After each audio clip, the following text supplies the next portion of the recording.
today we're going to explore the difference between owning your house in Africa and owning your house in the West. And when I say the West, I know more about America, so I'm going to be talking about America, but I'm sure it applies to most other Western countries. So if you own your house in Africa, first of all, it's not easy to get a mortgage. So the average person, about 95% of the population in Africa, build their house out of pocket. Yes, it might take 10 to 15 years, 20 years of hard work before they get to build a house that they really want. Once that's done, it's done, and they paid no extra fees in this. Over time, all the money that they put in the house went to maybe professional costs if they went through my method, which is the architectural and then engineering and all that stuff, people, managing the project. If not, if they went through the typical African way, everything went into materials and the work, and maybe a little bit for technical guys to come and supervise from time to time, but everything went in the actual project. And once that is done, that person is essentially done for good. For the most part, I know there are people who are living in like gated communities and all that, and they might have to pay some homeowner association, HOA, which is also in America. It's a beautiful thing to own your house in Africa because once you own it, it's a done deal. You're never going to lose that house, first of all, because there's no system to track down that this house is for you, really, unless you do something stupid like going to court and then somebody seeing you, which doesn't really happen, but you're doing something really idiotic. Like my situation right now, I'm in court. That guy, what he's doing is really dumb, and when I finish, I'm gonna go for whatever he got. So then you can lose your house through that. But you're smart and you're not gonna do that. So that's something you don't have to worry about. You will never lose your house. Whereas in the West, everything is connected and almost nobody buy their houses in cash. Nobody. Even celebrities put down the mortgage because before the pandemic and interest rate, going through the roof, the interest rate was so reasonable that it won't be wise for you to buy it outright, even if you had a cash. Because if you're paying 3%, if you have a good credit, you're paying 3%. Why put that money in the house if you can just put your 20% and then put the money in the market? That will give you an average return of 10%. So most people just didn't do it. It wasn't financially smart to do it. However, it comes with a lot of fees. So let's dive into it. The average house in America is going for over $400,000. So usually it's more, but the average price, that's what we're dealing with right now, is going for $400,000. To avoid all the unnecessary fees that comes with this, you have to put 20% down. On a $400,000 house, we need $80,000 cash. And my friend, 76% of Americans live paycheck to paycheck. So most people don't have that money. Even $10,000 they do not have in their bank account. Less than 10% of American population have $10,000 in their bank account. Which means most people are actually buying their houses without that 20% down. They are going for something known as FHA mortgage loans, which means you can put as little as 3% down, and that comes with its own insurance, private mortgage insurance. That money is being paid to the bank to make sure that if you default and they foreclose your house, they do not lose out. Because while you are closing the house, the 3% that they want you to put down is essentially for closing fees. So you'll be paying anywhere between 3 to 6% on closing fees. So before you buy this house, as medium house is $400,000. There has been, the real estate developer already put their price on it, and then you got to pay for closing fees. There is no way around it. The closing fees ranges from 3% to 6%. That includes inspection, lawyer fees, all of that, and that's an additional cost.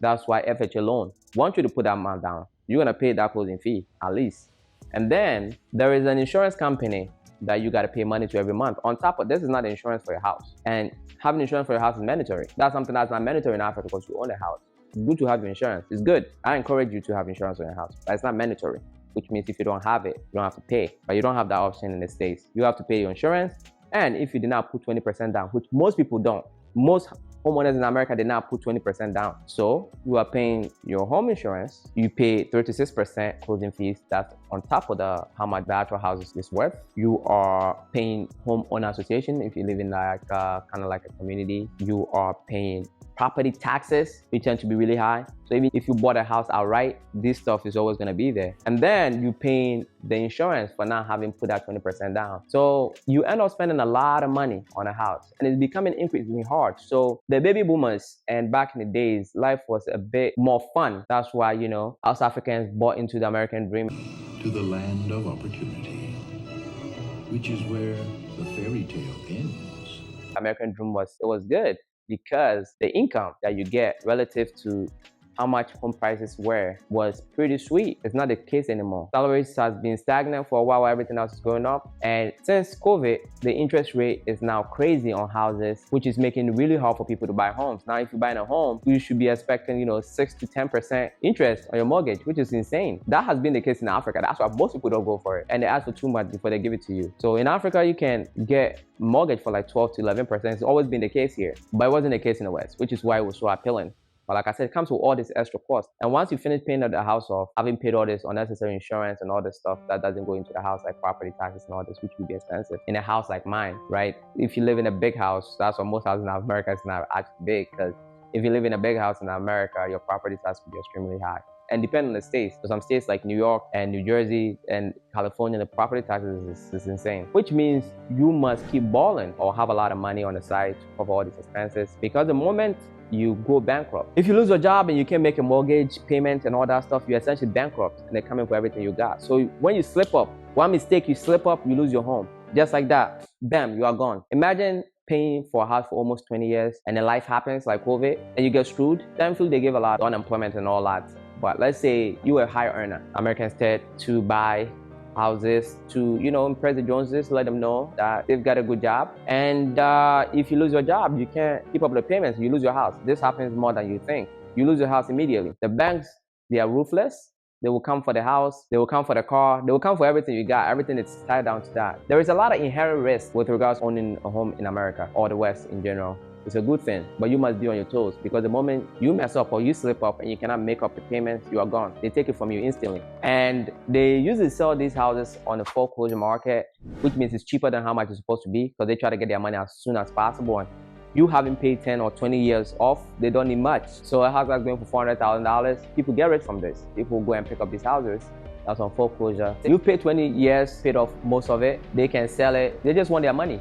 They literally just want their money. So if you're lucky, you can try to get out yourself, and it's not a joke. So owning a home, you gotta be really on top of your stuff, have your stuff together, because when you slip up, you lose everything. That's a huge difference between owning a house in America and owning a house here. If, let's say, you have a business, things were going well, and COVID happened, your business shut down, and let's say you were making money, you were spending because you were planning on having run a business maybe, let's say, 10 years. So you were certain that you're gonna make, money towards the last 2 months to cover your expenses, your taxes. Now you owe Uncle Sam a lot of money and they can come for your house. So you can't slip up. Or the Me Too movement. Somebody can just take you to court like, hey, when we were in college, you guys were together, but all of a sudden they feel like you didn't have permission to do what you were supposed to do about 20 years ago and you're in big trouble. So it's crazy out there. In Africa, when you own your home, when you finally finish going through hell and finishing the house, it is done. You're not obligated to buy insurance on a house. As a matter of fact, most people I don't know anybody who's buying insurance on their house. Zero. I'm not